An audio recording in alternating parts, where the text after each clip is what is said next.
શું મિત્રો તમારાથી ભજીયા પરફેક્ટ નથી બનતા? ભજીયામાં જાળી નથી પડતી? કે પછી ભજીયા બન્યા પછી કઠણ થઈ જાય છે? કે પછી ભજીયા ખાતી વખતે મોઢામાં ડચુરો વળે તેવા બને છે? તો આજે હું તમારા માટે આ વિડીયોમાં એવી નાની નાની ટિપ્સ શેર કરીશ ને કે જે ટિપ્સને તમે ફોલો કરીને ભજીયા બનાવશો ને તો તમારા ભજીયા પણ જેવા ફરસાણવાળાની દુકાને મળશે ને પોચા અને જાળીદાર તેવા ભજીયા બનીને તૈયાર થશે. અને આ ભજીયાનો 100 ગણો સ્વાદ વધારી દે ને તેવી આજે આપણે જેવી ફરસાણવાળાની દુકાને કઢી મળે ને ભજીયા સાથે એવી કઢીની રેસીપી પણ હું તમારી સાથે શેર કરીશ, જેનાથી આ ભજીયાનો સ્વાદ છે તે 100 ગણો વધી જશે. તો રેસીપી પસંદ આવે તો વિડીયોને લાઈક કરજો અને જો ચેનલ ઉપર નવા હોય તો ચેનલને સબસ્ક્રાઈબ કરી દેજો.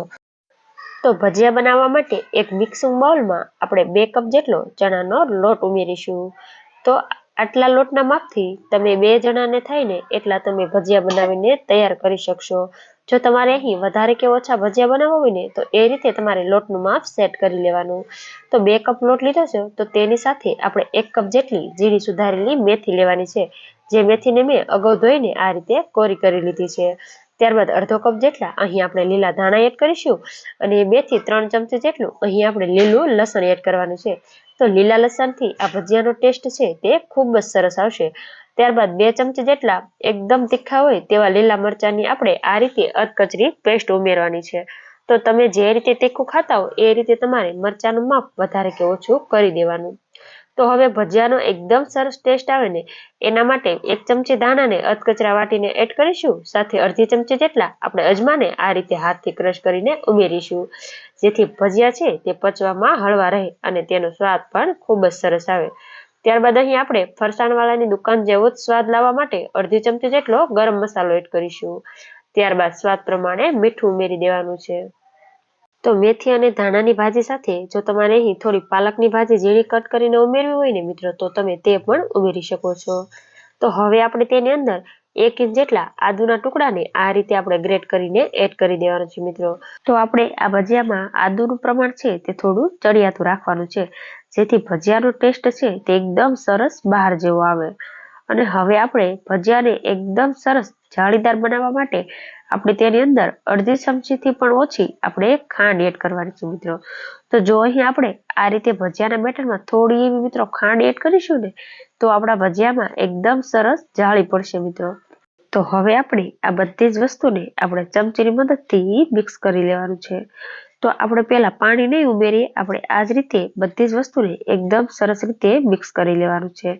તો અહીં આપણે મેથીની ભાજી છે તેને ધોઈને એકદમ સરસ રીતે કોરી કરીને ઉમેરી છે, એટલે આપણે તેની અંદર થોડું વધારે પાણી એડ કરવું પડશે. પણ જો અહીં તમે મેથી ધોઈને તરત એડ કરવાના હોય ને મિત્રો તો તમારે પાણી બિલકુલ ઓછું ઉમેરવું પડશે. તો પહેલા આ રીતે તમારે કોરું લોટ સાથે બધું મિક્સ કરી લેવાનું અને ત્યારબાદ જોઈતું પૂરતું પાણી ઉમેરી તમારે આ બેટર બનાવીને મિત્રો રેડી કરવાનું છે. તો અહીં આપણે ન વધુ પડતું કઠણ કે ન એકદમ ઢીલું, એ રીતનું મીડિયમ રહે એવું આપણે બેટર બનાવીને મિત્રો રેડી કરવાનું છે. તો અહીં તમે જોઈ શકો છો મારે આટલું બેટર બનાવવા માટે અડધા ગ્લાસથી પણ ઓછું પાણીની જરૂર પડેલી છે. તો અહીં આપણે ભજીયા બનાવવા માટે આવું પરફેક્ટ બેટર બનાવવું ખૂબ જ જરૂરી છે. તો ભજીયા બનાવવામાં તમે જો મિત્રો પરફેક્ટ એવું બેટર બનાવ્યું છે ને તો તમારા ભજીયા છે તે એકદમ સરસ સોફ્ટ અને જાળીદાર બનીને તૈયાર થશે. તો આપણે 5 મિનિટ માટે બેટરને રેસ્ટ આપીશું, ત્યાં સુધી આપણે કઢી બનાવી લઈએ. તો એના માટે એક બાઉલમાં 2 ચમચી જેટલું આપણે ચણાનો લોટ એડ કરવાનો છે. ત્યારબાદ સ્વાદ પ્રમાણે મીઠું ઉમેરીશું અને હવે આપણે ગળપણ માટે તેની અંદર આપણે 1 ચમચી જેટલી અહીં આપણે ખાંડ એડ કરવાની છે. અને હવે આપણે તેની અંદર 4 થી 5 ચમચી જેટલું આપણે પાણી એડ કરીશું અને બિલકુલ પણ ગાંઠા ન રહે ને એ રીતે આપણે ચમચીની મદદથી એકદમ સરસ રીતે મિક્સ કરી લેવાનું છે. જો અહીં આપણે એકસાથે બધું પાણી ઉમેરી દઈશું ને તો બેટરમાં ગાંઠા પડી જશે, એટલે આ રીતે થોડું પાણી એડ કરી પહેલા આપણે મિક્સ કરી લેવાનું. અને આ રીતે બધું મિક્સ થઈ જાય ને મિત્રો એટલે હવે આપણે તેની અંદર થોડી એવી હળદર એડ કરવાની છે, જેથી આપણી કઢીનો કલર ખૂબ જ સરસ આવે. અને આ રીતે થોડું મિક્સ કરી લઈશું અને હવે આપણે બેટરની અંદર 1 ગ્લાસ જેટલું આપણે પાણી એડ કરવાનું છે. તો જેટલી તમારે વધારે ઓછી કઢી બનાવવી હોય એ રીતે તમારે માપ સેટ કરી લેવાનું. તો આ ભજીયા સાથે ખવાતી કઢીમાં છાશનો ઉપયોગ બિલકુલ નથી થતો. તે કઢી આ રીતે પાણીમાંથી જ બનાવવામાં આવે છે. જે આપણે ફરસાણવાળાની દુકાને ભજીયા સાથે મિત્રો કઢી ખાઈએ ને ભજીયા કે ગાંઠિયા સાથે તે આ રીતે પાણીમાંથી જ બનાવવામાં આવે છે. તો હવે આપણે કઢીનો વઘાર કરીશું. તો એના માટે એક પેનમાં 2 મોટી ચમચી જેટલું તેલ ઉમેરીશું અને ત્યારબાદ અડધી ચમચી જેટલી રાઈ ઉમેરી રાઈને એકદમ સરસ રીતે ફૂટવા દઈશું. ત્યારબાદ અડધી ચમચી જેટલા આખા દાણાને આ રીતે અધકચરા વાટીને એડ કરીશું. ત્યારબાદ એક તીખા લીલા મરચાના આ રીતે મીડિયમ સાઈઝના ટુકડા કરી આપણે એડ કરીશું અને વઘારને એકદમ સરસ રીતે સાતળી લઈશું. ત્યારબાદ તેની અંદર કઢી માટે જે બેટર બનાવ્યું તેને આપણે ઉમેરીશું અને હવે આપણે ગેસની ફ્લેમ મીડિયમ કરી દઈશું અને હવે આપણે કઢીને 4 થી 5 મિનિટ માટે ઉકાળવાની છે. જેથી આપણે ચણાનો લોટ ઉમેર્યો છે તો તે એકદમ સરસ રીતે કૂક થઈ જાય મિત્રો. તો મિત્રો આ કઢીને બનતા ખૂબ જ ઓછો સમય લાગે છે. જો તમે ભજીયા સાથે ચટણી બનાવીને ખાતા હોય ને તો તેની જગ્યાએ એકવાર આ રીતે કઢી બનાવીને જરૂરથી ટ્રાય કરજો. ઘરમાં બધાને ખૂબ જ ભાવશે મિત્રો. તો કઢીને ઉકળતા 4 મિનિટ જેટલો સમય થઈ ગયો છે. તો હવે આપણે તેની અંદર અડધા લીંબુનો રસ નીચોવી દઈશું અને ગેસની ફ્લેમ બંધ કરી આપણે આ ગરમા ગરમ કઢીને સર્વ કરીશું. તો અહીં આપણું ભજીયાનું બેટર છે તે પણ એકદમ સરસ રીતે મિત્રો સેટ થઈ ગયું છે. તો હવે આપણે ભજીયાને એકદમ સરસ સોફ્ટ અને જાળીદાર બનાવવા તેની અંદર 3 ચપટી જેટલા આપણે ખાવાના સોડા એડ કરીશું. ત્યારબાદ સોડાને એક્ટિવેટ કરવા માટે અડધા લીંબુનો રસ નીચોવીશું. ત્યારબાદ હવે આપણે બેટરમાં 1 ચમચી જેટલું આપણે ગરમ તેલ એડ કરવાનું છે.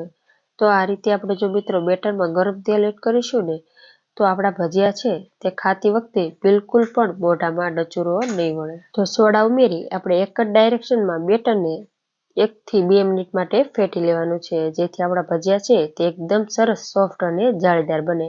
તો હવે ભજીયાને તળવા માટે મેં અગાઉ જ તેલ ગરમ કરવા માટે રાખી દીધું હતું. તો તેલમાં આપણે આ રીતે મીડિયમ સાઈઝના ભજીયા બનાવીને રેડી કરવાના છે મિત્રો. તો અહીં તમે જોઈ શકો છો આપણે ભજીયા પાડતાની સાથે જ તેની જાતે જ તે ઉપર આવી આ રીતે ફરવા લાગ્યા છે. મીન્સ કે આપણું ભજીયાનું બેટર છે તે એકદમ સરસ પરફેક્ટ બન્યું છે.